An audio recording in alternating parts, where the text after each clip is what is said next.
풀어놓아 다니게 하라, 풀어놓아 다니게 하라라는 말씀을 가지고 여러분들에게 말씀을 전하길 원합니다. 오늘 본문을 들어가기 전에 이 오늘 본문이 자리하고 있는 위치를 알면 이 저자의 의도를 더욱더 선명하게 알 수 있게 됩니다. 예수님은 이 3년의 사역을 하셨습니다. 이 30년의 사생애 그리고 사역하는 기간 공생애를 3년 동안 하셨습니다. 3년이니까 유월절 절기를 3번을 맞이하게 됩니다. 유월절은 1년에 한 번이니까 이 3년이니까 유월절을 3번을 지내시면 그러면 예수님의 사역이 끝나게 됩니다. 요한복음은 유월절을 기점으로 해서 공생의 이 3년을 기술해 갑니다. 요한복음 2장 23절에 보면 이렇게 말씀합니다. 유월절에 예수께서 예루살렘에 계시니 많은 사람이 그의 행하시는 표적을 보고 그의 이름을 믿었으나 6월절에 예수님께서 예루살렘에 가십니다. 그리고 그곳에서 일을 행하시는 그 일들이 기술이 됩니다. 그리고 6장 4절에는 마침 유대인의 명절인 유월절이 가까운지라 유월절이 가까웠다라고 기술하고 있습니다. 2장은 첫 번째 예수님께서 맞이하시는 그 공생애에 맞이하시는 유월절이고 그리고 6장은 또 이듬해 맞이하는 유월절이 가까우니라는 얘기입니다. 그리고 이제 요한복음 11장을 지나서 12장 1절에 보면 유월절 엿새 전에 예수께서 베다니에 이르시니 이곳은 예수께서 죽은 자 가운데서 살리신 나사로가 있는 곳이라라고 말씀합니다. 유월절 엿새 전에 이렇게 나옵니다. 그 다음 닷새 전, 그 다음에 이렇게 나가다가 19장 24절 에서 16절에 보면 이런 말씀이 나옵니다. 이날은 유월절의 준비일이요 때는 제6시라 빌라도가 유대인들에게 이르되 보라 너희의 왕이로다. 그들이 소리 지르되 없이하소서 없이하소서 그를 십자가에 못 박게 하소서. 빌라도가 이르되 내가 너희 왕을 십자가에 못 박으랴. 대제사장들이 대답하되 가이사 외에는 우리에게 왕이 없나이다 하니 이 예수를 십자가에 못 박도록 그들에게 넘겨주니라. 빌라도 총독이 예수님을 십자가에 넘겨주는 날이 유월절 준비일이다라고 말씀합니다. 그리고 예수님은 유월절 십자가에 매달리게 됩니다. 유월절 엿새 전에라는 말은 십자가를 향한 일주일 엿새 사역이 시작되는 그 시작점이 이 요한복음 12장 1절이라는 말씀입니다. 그리고 오늘 본문은 12장 바로 전 11장에 나사로를 살리는 그러한 사건입니다. 그러니까 나사로를 살리는 이 사건이 나오고 그 나사로 사건을 이야기할 때도 1절에서 거의 43절까지 그 나사로 사건을 할애를 합니다. 대부분 어떤 예수님께서 기적을 행하실 때에 뭐 4구절, 5구절, 뭐 10구절 뭐 이렇게 나옵니다. 뭐 혈루증 환자, 수르보니게 여인, 뭐 바디메오 사건 이런 것도 대부분 10구절 아닙니다. 10구절 안에서 끝납니다. 그런데 나사로 사건은 40절 이상을 할애해서 이야기하고 있습니다. 그리고 그 사건 이후에 그 유월절 엿새 전에부터 시작해서 구속사역의 한 주간이 시작되는 것을 요한이 논술하고 있는 것입니다. 그러니까 그런 측면에서 보면 나사로 사건, 이 나사로를 살리는 사건의 의미가 굉장히 중요하다는 것을 알 수 있습니다. 나사로를 살리는 사건의 메시지가 아주 깊은 메시지가 담겨 있기 때문에 너무나도 중요한 메시지이기 때문에 예수님께서 이제 그 십자가에 달리시는 그 사건 전에 이것을 놓았던 것입니다. 요한복음 11장 1절에 보면 어떤 병자가 있으니 이는 마리아와 그 자매 마르다의 마을 베다니에 사는 나사로라라고 말씀합니다. 어떤 병자, 그 병자가 누구냐면 베다니에 사는 나사로라고 말씀합니다. 그리고 요한복음 11장 6절에서 7절을 보면 나사로가 병들었다함을 들으시고 계시던 곳에 이틀을 더 유하시고 그 후에 제자들에게 이르시되 유대로 다시 가자 하시니 이 나사로가 이 병들었을 때 예수님께 이제 기별을 보냅니다. 사람을 보내가지고 나사로가 병들었다는 것을 예수님께 알립니다. 그런데 예수님은 그 즉시 그곳으로 가지 않으시고 이틀을 더 그곳에 유하십니다. 결국은 그 병든 나사로가 죽고 17절에 보면 예수께서 와서 보시니 나사로가 무덤에 있은지 이미 나으리라. 무덤에 도착했을 때 나사로가 무덤에 있은지 나으리 되었습니다. 아프다는 소식, 사랑하는 나사로, 그 가장 친했던 그들에게서 소식을 들었지만 예수님께서 이틀을 더 유하시고 죽은 지 날이 돼서 예수님께서 그 무덤에 가십니다.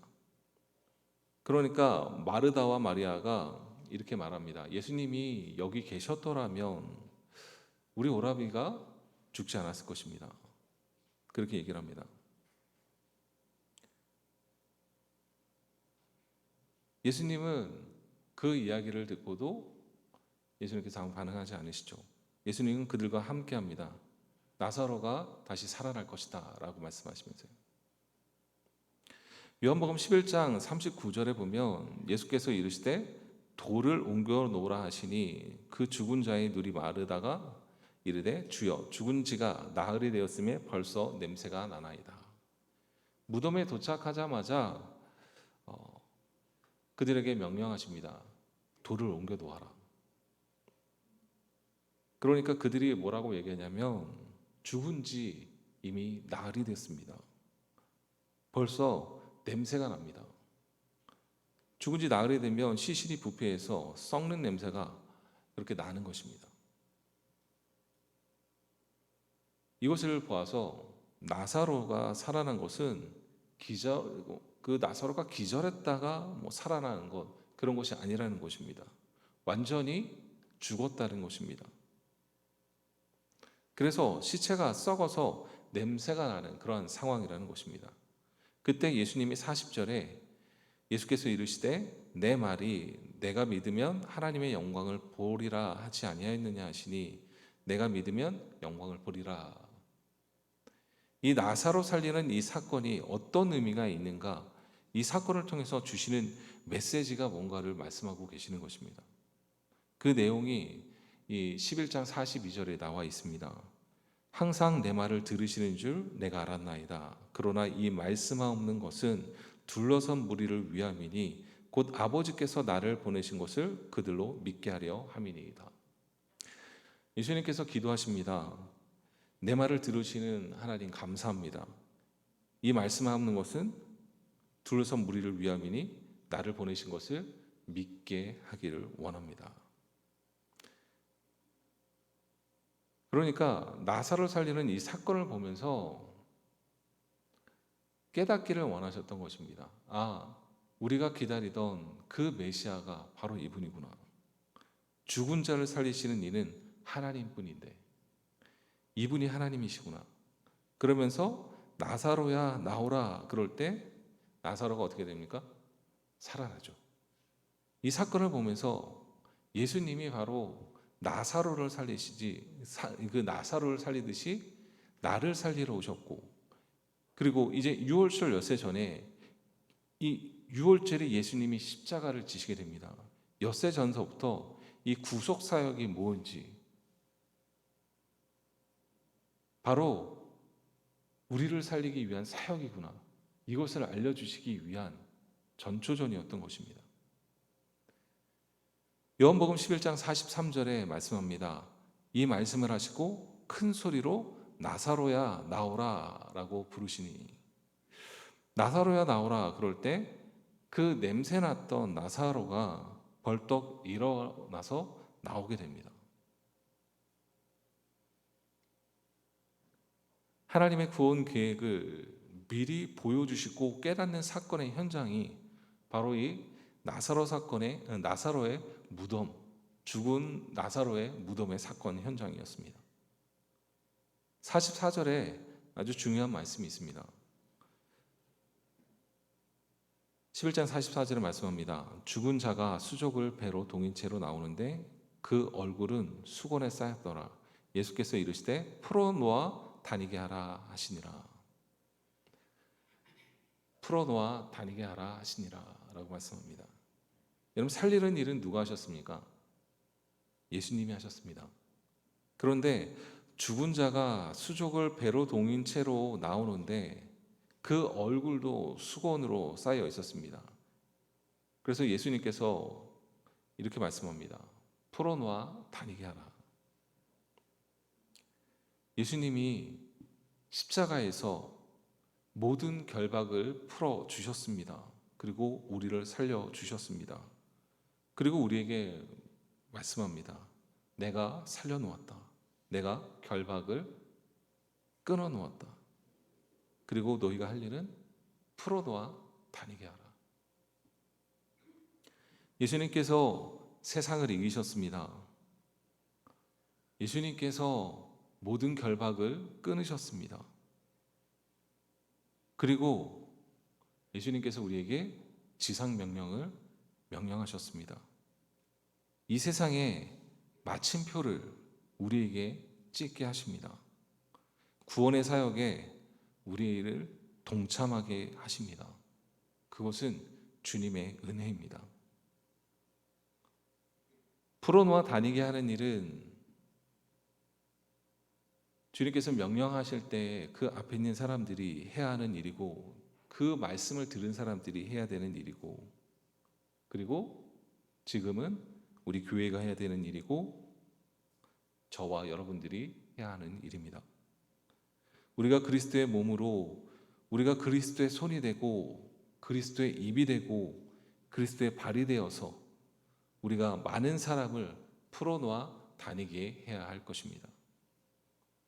여러분, 예배의 많은 부분이 설교에 집중이 됩니다. 왜냐하면 하나님의 말씀이 그만큼 중요하기 때문입니다. 사람의 말이 아니라 하나님의 말씀을 통해서 우리는 구원받고 변화되고 온전케 되어집니다. 말씀이 육신이 되어서 우리 가운데 계시고 우리가 그 영광을 보니 아버지 독생자의 영광이며 은혜와 진리가 충만하게 되어지는 것입니다. 그래서 우리는 하나님의 말씀을 듣습니다. 생명을 얻은 우리가 해야 하는 것은 복음을 누리는 것입니다. 예수님께서 말씀하십니다. 수고하고 무거운 짐진 자들아, 내게로 오라. 내가 너희를 쉬게 하리라. 주님께 온 영혼에게 풀어놓아 다니게 하는 역할, 그 역할을 주님 곁에서 있는 저희 교회가 해야 할 일입니다. 죽음에서 살아난 나사로를 풀어놓아 다니게 하라는 명령처럼 복음 전하고 그리스도로 자유하게 된 그들을 얽매이고 있는 것들을 풀어주고 자유하게 하는 명령을 받드는 곳, 그곳이 바로 이 교회입니다. 마가복음 5장에도 예수님께서 죽은 자를 살리는 장면이 나옵니다. 회당장 야이로, 이 12살 된 딸이 죽습니다. 예수님께서 그 아이에게 찾아갑니다. 완전히 죽은 상태였습니다. 그런데 예수님께서 그 아이를 달리다 쿵, 소녀야 내게 명하노니 일어나라. 그 아이를 일으키셨습니다. 그리고 43절에 보면 예수님이 이렇게 말씀하십니다. 소녀에게 먹을 것을 주어라. 일어난 기적을 보면서 신기하고 아무것도 안 하는 것이 아닙니다. 후속 조치가 있어야 하는 것입니다. 말씀은 먹이는데 다른 것은 안 먹이면 안 됩니다. 예수 그리스도를 믿었어요. 예수 그리스도가 이제 살아계신 분이시고 나의 하나님이신 것을 알게 됩니다. 그 다음 아무것도 일어나지 않는 것이 아니라 그때서부터 이제 시작이 되어야 되는 거죠. 말씀을 먹고 기도를 하고 또 그리스도인으로서 삶을 살아가는 것, 그것이 필요합니다. 그것을 도와주는 풀어놓아 다니게 하는 그 역할을 주님께서 우리에게 주어 주신 것입니다.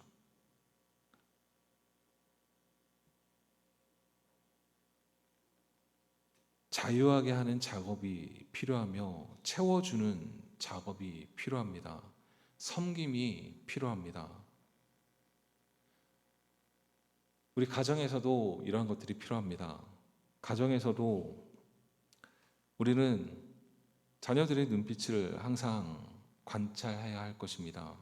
자녀들뿐만 아니고 아내, 남편의 눈빛을 항상 관찰해야 할 것입니다. 상한 감정을 가지고 그렇게 살아가는 사람들이 많이 있습니다. 그런 가정들이 많이 있습니다. 남편이 아내를 무시한다고 생각하고 아내가 남편을 무시한다고 생각하고 엄마가 아빠가 나를 알아주지 않는다고 생각하면서 살아가는 가정들이 참 많이 있습니다. 많은 가정들이 상처로 묶여 있습니다. 주의 말씀이 들어가지 못하도록 꽁꽁 싸매어져 있는 그런 가정들이 너무 많습니다. 풀어줘야 합니다. 요즘 많은 뉴스에 많은 사건과 사고들이 나오죠.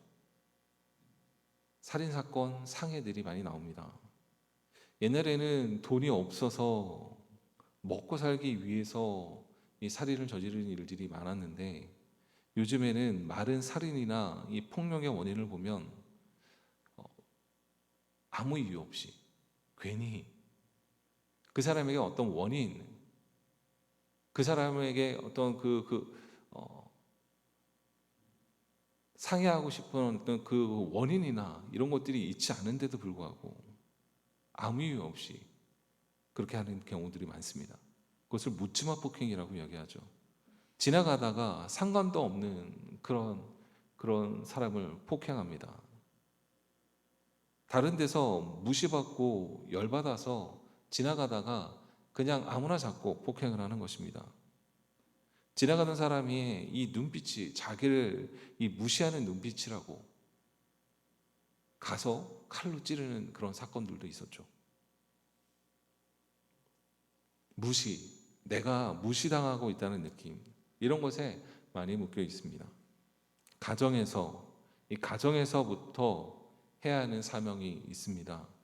풀어줘서 자유하게 하고 채워줘야 합니다. 배우자, 자녀들이 그렇게 묶여 있지 않도록 풀어줘야 합니다. 존중하고 그리고 사랑하고 그런 것들을 말로 이야기해 주어야 합니다.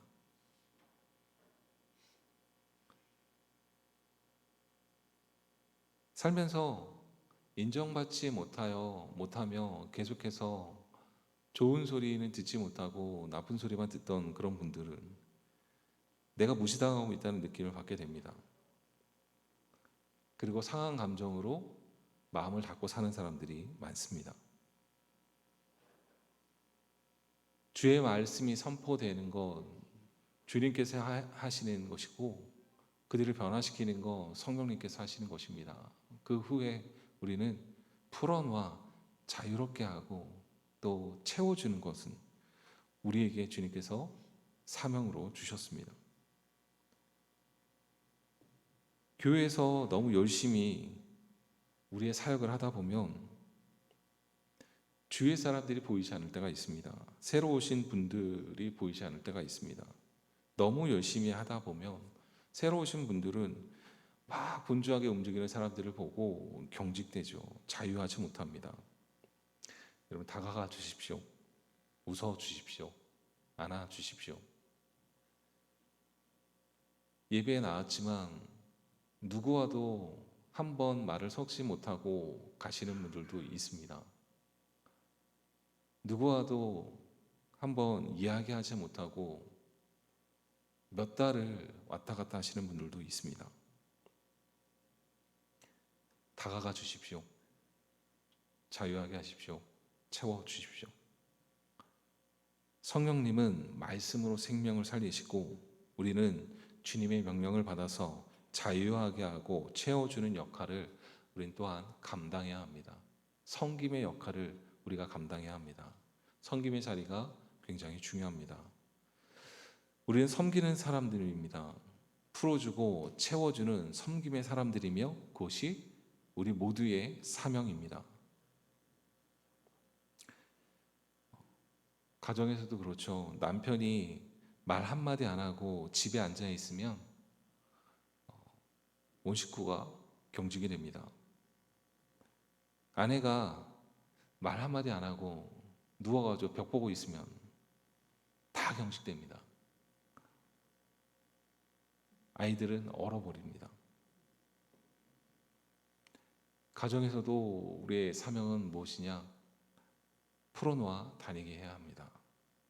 자유하게 해야 됩니다.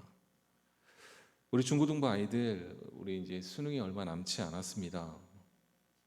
아이들이 수시를 쓰고 있고 학교 시험도 정말 열심히 준비하고 있습니다.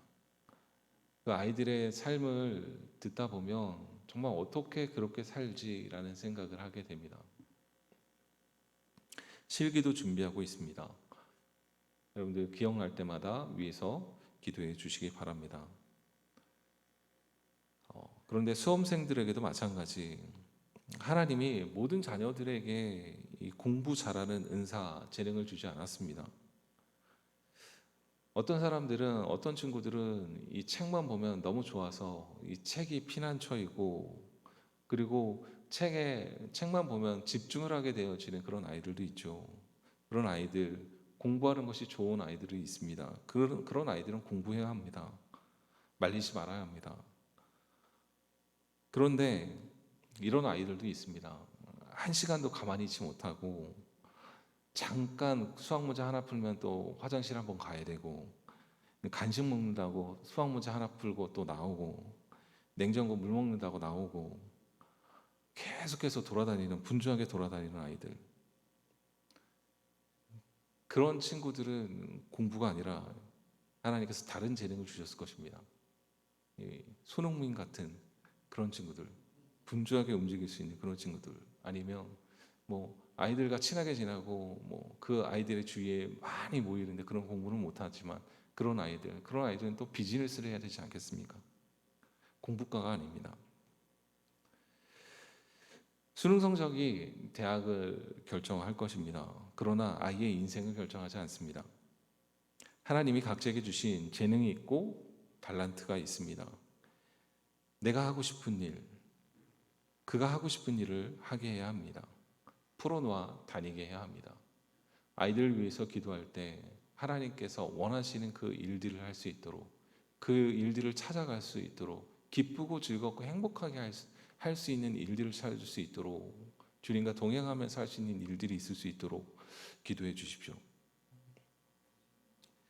예수 그리스도가 생명 주신 인생을 자유하게 하는데 여러분 사용하십시오. 얽매이고 옥죄인인데 사용되지 마십시오. 예수께서 살려주신 인생에게 채워주는 그 인생 될 수 있길 바랍니다. 여러분 비우고 부족하게 하는데 쓰임받지 마시기 바랍니다. 나를 만나서 공허하게 되어지는 그런 인생, 그런 데에 쓰임받지 마십시오. 서로 돌아봐 사랑과 선행을 격려하고 모이기를 힘쓰십시오. 우리는 그것을 위한 사명자들입니다. 풀어놓아 다니게 하는 그 말씀에 여러분 순종하십시오. 매일의 삶에서 말씀 안에 살아갈 수 있는 저와 여러분 될 수 있기를 바랍니다.